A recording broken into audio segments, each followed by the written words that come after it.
We now present For the Record. The negotiations on a tax cut in the state budget have stalled. We look at what the future means for the next two-year spending plan. Plus, we sit down with two candidates who have announced their run for the 2026 election. Randy Bryce and Zach Roper join us. Welcome to For the Record. I'm Will Keneally. We'll get to the latest on the state budget in just a moment, but we start this week with the latest out of Washington and the big, beautiful bill working its way through the U.S. Senate. Now, lawmakers are considering some changes to that tax and spending plan, but largely over Democratic opposition. That included Wisconsin Senator Tammy Baldwin, who we spoke with earlier this week about the bill. What I hear from Wisconsin working families is they just want a shot at success. And instead, this bill raises costs, terminates health care for hundreds of thousands in Wisconsin, and makes access to nutrition programs more challenging. And why? All to pay for big tax breaks for corporations and the wealthiest. And not all Republicans are behind the bill either. Wisconsin senior Senator Ron Johnson had raised concerns about how much spending was included in the legislation. I have talked to Senator Johnson informally about the position he's taking.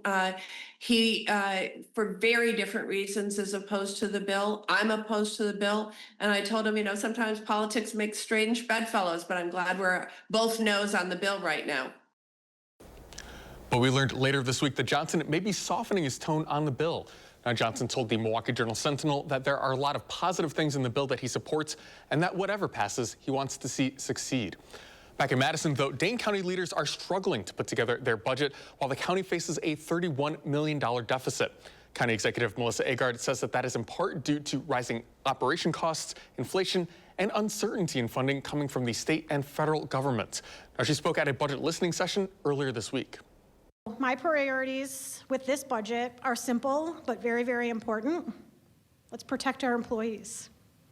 You are the ones that provide core services to do what we can do now to avoid even more painful cuts and lap of service for people in our communities. But we need to start this conversation with an awful lot of caution. So I've asked every department to trim their costs. Agard has said she's asking county agencies to start with a 4% cut to their budget. And the city of Madison is weighing how funding from the Trump administration could impact its budget. City Finance Director David Schmeideke says that for now the city has asked agencies to plan as if they were getting that federal funding as usual and prioritizing those funds. Now the federal government is considering rolling back Biden-era clean energy tax credits, which Schmeideke says the city has relied upon in the past. To the total of about $13 million that we assume would be there for clean energy projects like solar on top of buildings, geothermal within new facilities that are within our building program. In Waukesha Circuit Court this week, arguments started in a lawsuit brought by former state representative Janelle Brandtjen. Now, Brandtjen was a noted skeptic of the results of the 2020 election and is suing the Wisconsin Elections Commission to end the state's participation in a multi-state organization that helps maintain voter rolls. Now, Brandtjen argues that Wisconsin's participation in the system violates part of the state's constitution that bars outside groups from helping run Wisconsin elections.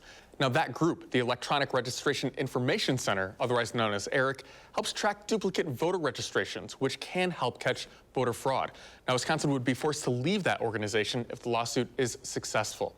And in the U.S. Supreme Court, the justices ruled in favor of a Wisconsin religious organization this week. The U.S. Supreme Court affirmed that a Wisconsin Catholic charity organization will not have to pay unemployment taxes. Now, that unanimous decision by the High Court held that Wisconsin cannot treat Catholic charities different than other religious organizations. Back in Madison, state lawmakers returned to work on the state budget with a catch, though. The state's Democratic governor and Republican lawmakers all walked away from a negotiating table over a tax cut to include in the state budget. Now, Republicans wanted that tax cut, and Evers did say that he was on board. He's been supportive in the past of a tax cut that targets the middle class. But on the flip side, though, Evers wanted more funding for some of his priorities. Child care, for example, K-12 education, and the Universities of Wisconsin system. Now, he said Republicans were not on board with that. But Republicans are in the driver's seat here to craft that state budget. Now, in response, Assembly Speaker Robin Vos said that the Budget Writing Committee will continue its work and that they remain open to discussions with Governor Evers in hopes of finding areas of agreement. The governor, though, who can ultimately veto parts or all of the state budget, tells us in a statement that he is disappointed that Republican lawmakers have decided to move forward without bipartisan support. Now, that all sets up this budget hearing from this week. Spending really that the governor needs is just more than the state can afford. And so Republican lawmakers are moving forward on the state budget after discussions stalled on a tax cut that lawmakers wanted to make the centerpiece of Wisconsin's next two-year spending plan. We don't know many of the details. These negotiations have been happening behind closed doors, but Governor Evers said that the spending that he wanted to see was in child care, K-12 education, and the state's university system. While those discussions have stopped, we're certainly happy to be moving forward with the state budget process. And lawmakers did just that, approving a slate of smaller agency budgets, including the Educational Communications Board, which handles public broadcasting in Wisconsin, as well as the Weather Alert System. When we come back, we check in with a new Democratic candidate challenging Brian Stile in the 1st Congressional District. Randy Bryce joins us. And later, another Democrat is challenging the incumbent governor in Wisconsin's Democratic primary. We sit down with Zach Roper. We'll be right back after this.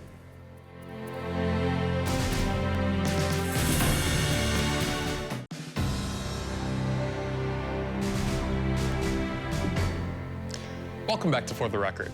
Well, he has one of the most recognizable mustaches in Wisconsin politics, Randy Bryce.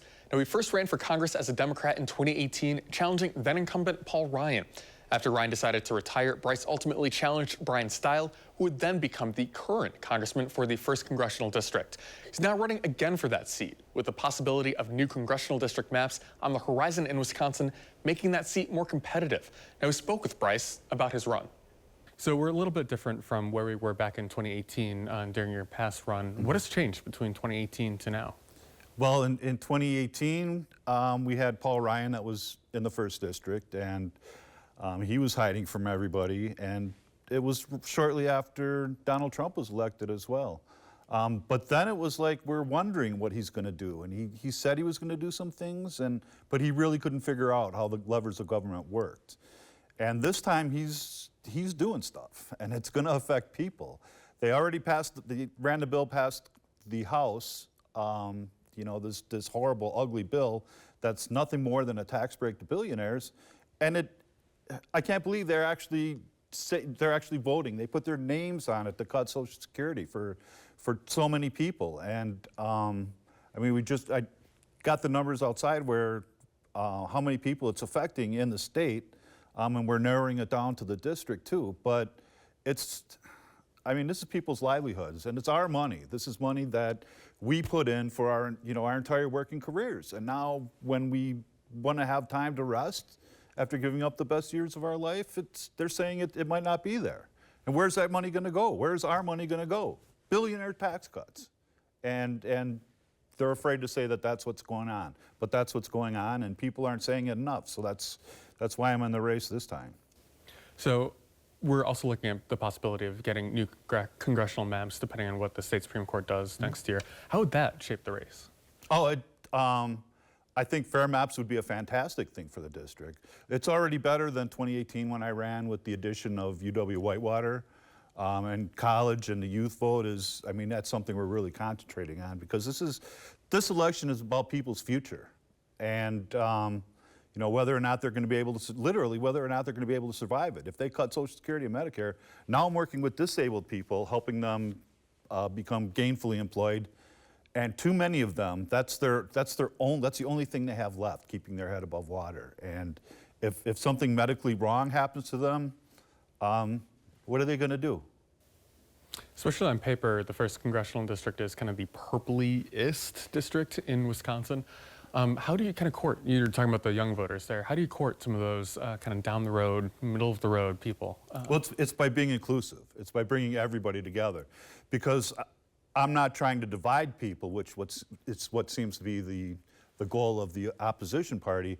I'm trying to bring people together. I'm in construction, not demolition. And when I ran in 2018, we were able to there was like a divide between Hillary and Bernie people. we're able to bring everybody together. And that's what I'm planning on doing again this time. It's important to have everybody together of all differing viewpoints. And if, you know, people agree with me 100% of the time, I'd say you need to get your head checked. But there's a lot of discussions we need to be having. And people are going to know my sincere thoughts. And I have reasons to back them up. So we're not always going to agree on everything. But I'm fighting for people's best, you know, their best interests. Working people that are about to retire, that have given their best years of their lives working, and even those about to be born, you know, having them a welcoming world to come into. And because this is the richest country in the history of our planet, and there's no reason why there isn't enough to go around. It's about greed. So you touched on a couple of those points there. I'm curious what you think some of the key issues for the 1st District and kind of what will define this race next November. Definitely Social Security. I mean, that was something Paul Ryan had you know, promised to save it. His goal was to pretty much, you know, when they're talking about restructuring it, that's meaning using our money to give tax breaks, and hopefully it'll trickle down. That experiment hasn't worked since Ronald Reagan was in office. Gave it a thorough go, and it doesn't trickle down, at least not money, to working people. So the social safety net, Social Security is going to be at the very top of the list, and just making sure people are taken care of. Do you anticipate other Democrats hopping in this race? And if so, how would you kind of stand out among the crowd, but also kind of work with your fellow Democrats to beat Brian Stile? I have no idea if anybody else is going to jump in or not.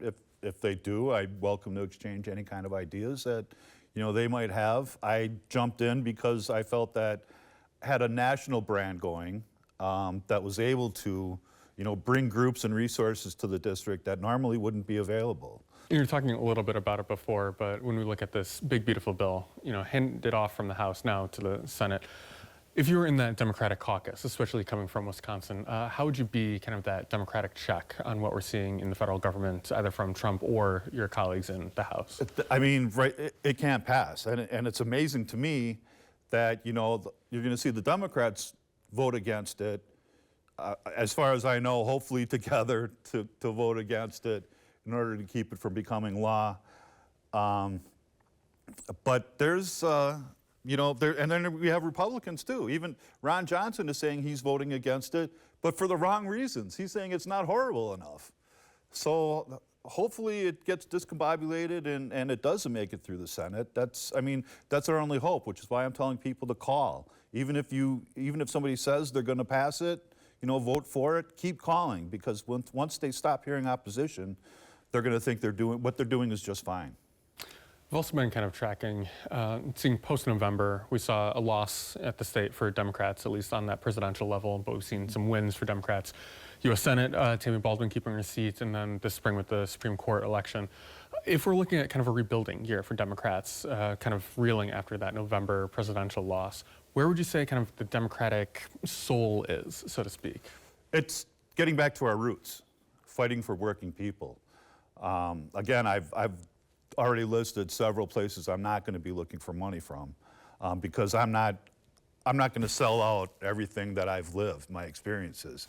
And I think too many people do that. It's an easy way to get money. This campaign is going to be run the way I've lived my life, working hard, and taking step by step, swinging all along the ways. You do raise a good point. We did win the state race. We lost the presidential race.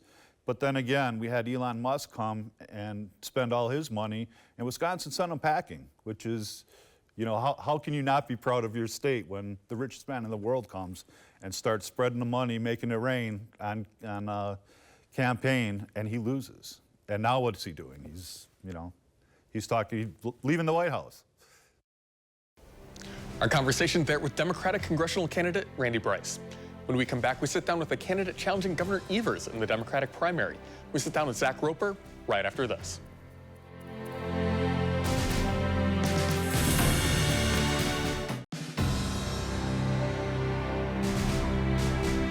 So Governor Evers, I think, has done a wonderful job bringing us out of COVID. I think Wisconsin's shaping into a new era now that he's not really suited for. It's going to be a new era for the younger generation. Welcome back to For the Record. It's rare that you'll see something like that, an incumbent face a challenge from within their own party. But that's what Governor Evers is facing, at least for the moment, from our next guest here.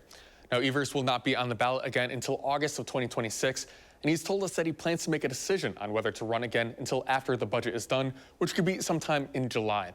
Now, with all of that in mind, we caught up with Zach Roper, a Democrat challenging Evers for that gubernatorial primary. We spoke with him earlier this week. Well, thanks so much for joining us. Really appreciate it. Thanks for having me. I appreciate you letting me on. So first, I want to start with this idea. Why are you deciding to run, and why now? I'm deciding to run because I'm fresh off of my recent campaign in District 84 in my hometown. I was unsuccessful in winning, obviously, but I decided long after that to run for something bigger. And I know that I'm not old enough to run for the House or for the Senate, and I want to strike while the iron's still hot. So I talked to my professors and people around my city, and they said, hey, you should maybe try running for governor. And I said, yeah, maybe that's something that I could get a lot of support for. So that's why I'm running right now and not waiting a few years, as some people say I should. So you're taking on an incumbent, which is kind of rare. Why are you deciding to take on the incumbent Evers here?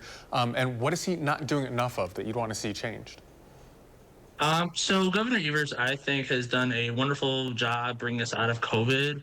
And during COVID, he, did a job well done when he needed the job to be well done.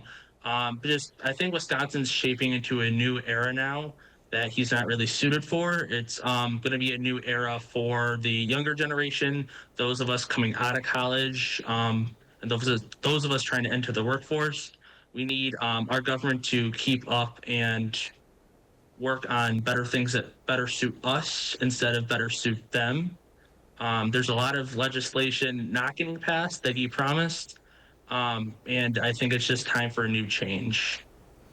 So you talked a little bit about yourself so far. What kind of experience would you want to bring to the governor's mansion?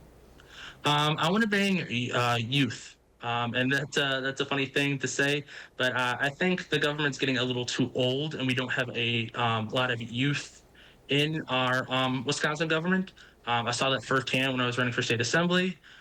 There was not a lot of younger candidates, and a lot of them were surprised when I was running and kind of laughed me off from both parties. That was one main thing that I took away from my state assembly run. But yes, youth. We need to bring our the kids and younger generations together. They're going to be the backbone and the future of the United States and mostly Wisconsin in general. And I think that I can bring that to the governor's mansion and provide really well for the state.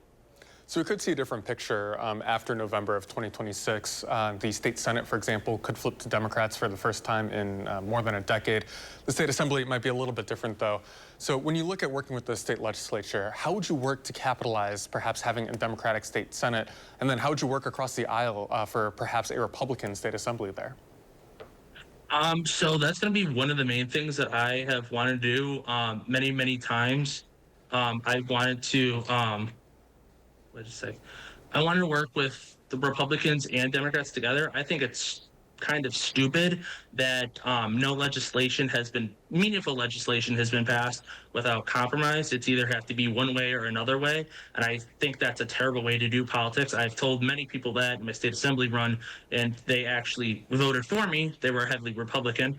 I think that if we have one chamber that's divided, one party, and one chamber that's the other party, I think that's a great way to make compromise and make leadway into rebuilding the connections between the people and the government.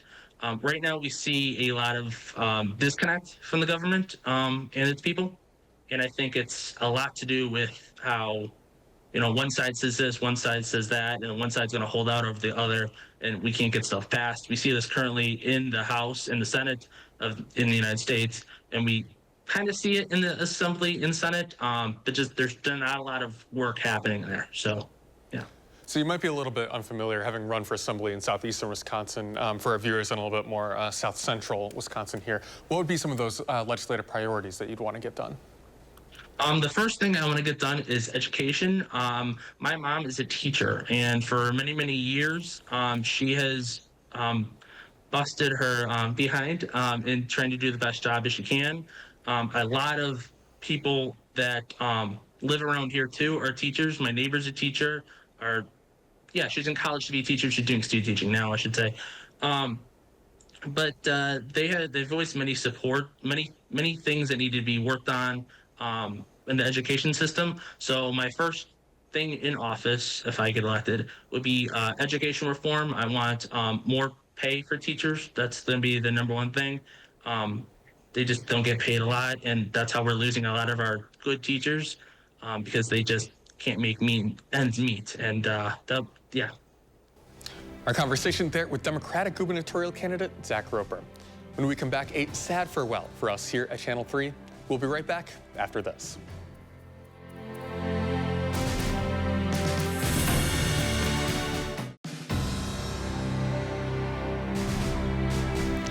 Welcome back. Before we go, I want to take you behind the scenes for the show a little bit. Now, while you might see me here, you don't get to see the countless people working behind the scenes to help get the show on the air. Now, one of those people is Caitlin Smith, who is leaving us this week.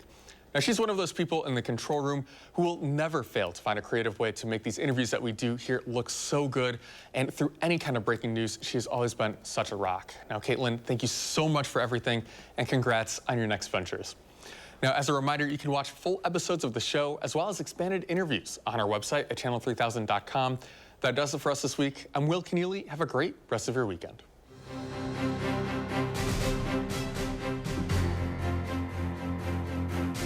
This has been For the Record.